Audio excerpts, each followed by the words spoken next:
평강의 왕이고 의의 왕이고 살렘 왕이다 하는 면에서 영원한 대제사장을 상징하고 있는, 그래서 아주 깊은 말씀이 되어집니다. 그런데 이러한 깊은 말씀은 두려운 것이, 이것이 성취가 안 되어지면 바로 심판으로 화하는 면이 되어지기 때문에 두려운 말씀이 되어집니다. 아브라함이 일제 10분의 1을 그에게 나눠주니라. 이름을 번역한 즉 첫째 의의 왕이요 살렘 왕이요 평강의 왕이요, 아비도 없고 오미도 없고 족보도 없고 시작한 날도 없고 생명의 끝도 없어 하나님 아들과 방문하여 항상 제사장으로 있느니라. 그러면 하나님 아들과 동급이냐? 하나님 아들과 어떤 관계가 있느냐 하는 속에서 이 아비도 없고 어미도 없고, 굉장히 깊은 말씀이 계시록에도 그렇고, 나는 알파와 오메가요 처음과 나중이요 시작과 끝이다, 바로 예수 그리스도를 말씀을 하십니다. 그런데 7장 3절에는 아비도 없고 어미도 없고 족보도 없대요. 시작한 날도 없고 생명의 끝도 없고.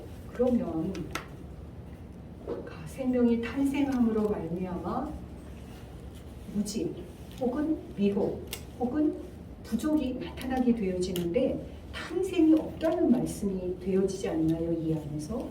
그러면 스스로 계신 하나님 안에서 영원한 제사장이라고 하는 그 직분과 실제와 위는 어떠하길래 이렇게 아비도 없고 어미도 없고 족보도 없고 시작한 날도 없고 생명의 끝도 없어 하나님 아들과 또 방불하다 하십니다. 이런 속에서 정말 성경에 감추어진 영과 생명에 대한 실제가 참 여기는 말씀으로 전해도 이 체험이 영접이 되어지지 않으면 사실은 듣기가 어렵고요.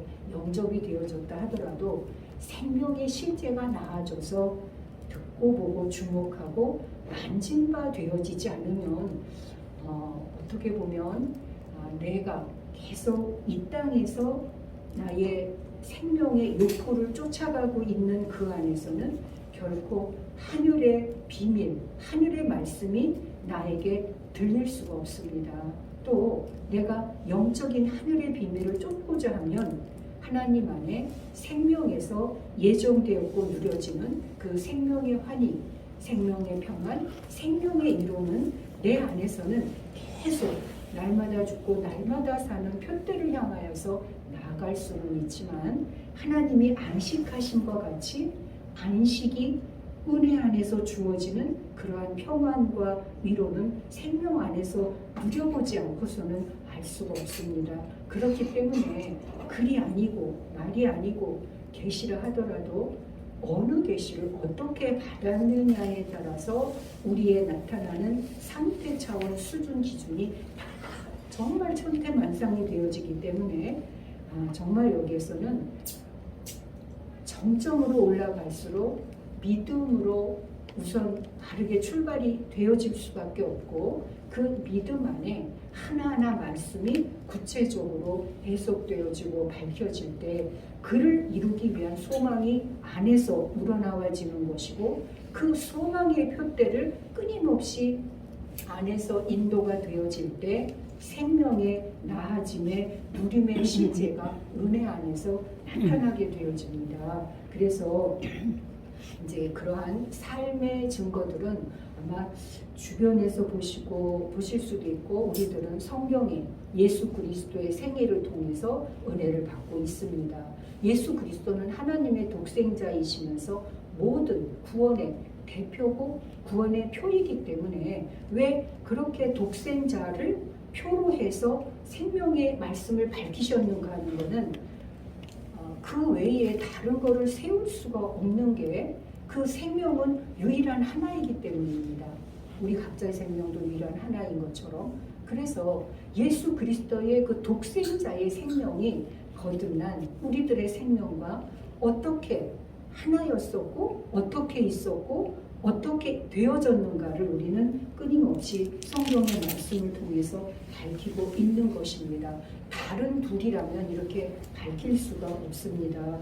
그런 속에서 이제 글을 쓰게 되어지면 그 글 안에는 어떠한 하나님의 뜻과 그림이라고 이제 식상이라고 해도 좋고요. 그러한 속에서 글을 쓰게 되어지면 글 안에는 반드시 뜻과 그의 실상이 존재 자체가 함께 하고 있기 때문에 그것을 함께 공감하면서 서로 사랑의 실제가 되어지면 말씀을 함께 나눌 때 그 말씀이 함께 역사하시게 되어지고 성령의 감동이나 생명에 나아져 자증된 증거가 실제로 함께 되어지는 그 찰나찰나가 되어집니다. 그러한 속에서 이 히브리서 7장 1절서부터 3절에 멜키세덱의 반차 항상 제사장으로 있느니라.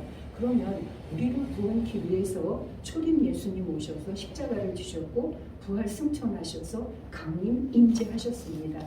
그 성령 임재되어진 안에서의 오늘날 내가 너를 낳았다라고 하는 생명의 실제를 이루러 가는 게 바로 영원한 제사장이 되어지기 때문에 보혜사 진리의 성령은 그러한 하나님 안에 있었던 온전한 생명의 실제가 우리 안에서 나타나게 인도하시는 영원한 제사장이라 초림의 예수님의 십자가의 사역에 머물지 아니하시고 성령 강림 임재되어진 안에서의 그 아버지와 아들로부터 나오시는 성령을 증거하시고 나타나시는 그러한 제사장이시기 때문에 굉장히 중요한 것입니다. 이것을 마태복음하고 같이 연결시켜서 잠깐 보겠습니다.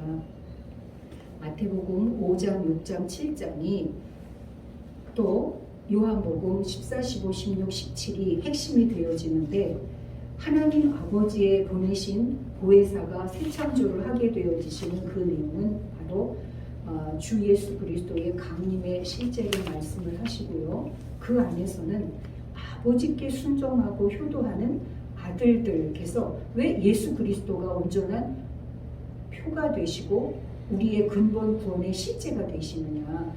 예수 그리스도만 사람이 할 수 없는 실제를 십자가에서 또 생애에서 다 이루셨기 때문에 우리의 기준이 되어지고 아들들의 내면에 새 창조된 새 생명 새 부활의 말씀으로 우리는 은혜를 받고 있는 것입니다. 초림 때의 교훈을 보면 마태복음 5장 48절에 아버지의 온전하심처럼 너희도 온전하라. 온전하고 완전하고 어떻게 구별을 하느냐. 온전은 본체 안에 되어 있는 게 온전이고 완전은 품속의 독생자가 이 세상에 오셔서 십자가를 지시고 이룬 것이 완전이기 때문에 아버지의 온전하심처럼 너희도 온전하라. 그러면 아직 완전해서 온전을 이루고 바라고 원하는 것입니다. 그런 속에서 베드로후서 1장 4절 신의 성품을 함께 보게 되어지면 지금 그 왕같은 제사장이라고 하는 속에 신의 성품의 실제를 아버지와 아들로부터 예수 그리스도가 한결같이 말씀하셨던 성령의 실제보다는 한 분 한 분들이 내가 직접 받았다고 하는 부분적인 영 안에 너무 많이 갇혀 계십니다. 그것은 우리가 지금 종로 3가에서 다 객관적으로 보고 있는데요.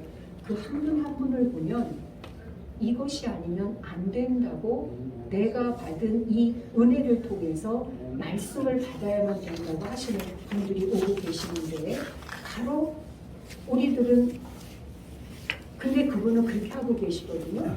그런 속에 이 강림대의 인도가 온전함을 계속 이루는 면이 되어지고요. 마태복음 6장 33절 그 나라와 그 의를 먼저 구하라. 마태복음 6장을 전체를 보면 주기도문이라든지 여러 가지 말씀이 나오게 되어지는데 독생자가 순종해서 십자가를 지고 온전히 11조로 드려져서 세워진 생명주체 성령 정체를 통해서 영생 실체를 이루는 그것이 곧 그 나라와 그 의를 구하는 식재가 되어집니다. 그리고 마태복음 7장 17절에 아름다운 열매, 좋은 열매와 나쁜 열매를 말씀을 하시면서 좁은 문으로 들어가라. 아름다운 열매를 맺는 이제가 되어져서 그 말씀이 반석이에 주여서 내가 너에게 이런 말을 듣고 행하라고 말씀을 하시거든요. 그런 속에서 믿음, 소망, 사랑을 행하는 그 실제가 바로 영생 실체를 본체 안에서 회복하는 우리들의 거듭난 삶이 되어집니다. 그리고 두 번째는 이제 그리스도 예수의 예수 그리스도와 그리스도의 예수의 차이. 옛사람적인 면에서 십자가를 지시기 전에는 예수 그리스도시고요. 십자가를 지고 부활하신 후에는 그리스도 예수십니다. 하나님 성품의 성령의 예언에 이제 선함을 보게 되어지는데 왜 나보다 선하다 하느냐? 아버지 한 분밖에는 선한 분이 없느니라. 이 말씀 속에는 여러 가지 의미가 깊게 들어있는데 내가 온전히 이루었다. 예수님은 그렇게 아버지를 항상 말씀을 하시지 본인을 드러내시지 않았습니다. 우리들도 지혜롭게 하나님 안에서 은혜는 온전한다 하더라도 증거할 때는 이렇게 예수 그리스도와 함께 해야만 되고요. 그리고 이제 나를 믿는 믿음의 아버지를 믿고 또 아들을 믿으라 하는 면에 요한복음 14장입니다. 하나님을 믿고 또 나를 믿으라. 왜 하나님만 믿으라 하지 않고 또 나를 믿으라 하시는가요? 그 또 나를 믿으라는 그 내용의 실제들이 바로 14, 15, 16, 17장에서 말씀하고 계시는 보혜사 진리의 성령의 실제입니다. 보혜사 진리의 성령은 나누어서 볼 수가 없습니다. 14, 15, 16, 17 전체를 꿰뚫어서 하나로 볼 때 그 말씀 안에서 하나님을 믿고 또 나를 믿으라고 하는 내용을 예언을 하고 계십니다. 성취가 되어지면 예언이 아닌데 성취가 안 되고 말씀을 듣기만 하고 있었다면 그것은 나에게는 예언이 되어집니다. 그런 속에서 나는 길이요 생명이니 나로 말미암지 않고는 아버지께로 올 자가 없느니라. 이 안에 감추어진 말씀이 아버지께로 올 자가 없다. 그러면 아버지께로 온 자는 나로 말미암아서 생명 진리 길 나로 나올 수가 있습니다. 이러한 안에서부터 이루는 많은 비밀들을 예수 그리스도는 말씀을 하고 계십니다. 빌립에게 나를 본 자는 아버지를 보았거늘 이렇게 직접적으로 제자들에게는 말씀을 하시는데 이러한 말씀들은 실제로 하나가 되어지지 않고서는 정말 이해할 수가 없는 말씀들이죠. 그래서 요한복음 14장 16절, 26절 앞에 제목으로 말씀을 드렸고요. 그러고 이제 요한복음 15장 26절에 아버지께로부터 나오시는 진리의 영 해서 처음부터 나와 함께 있었으므로 나를 증거한다 하는데 이 처음부터가 엔알케예요.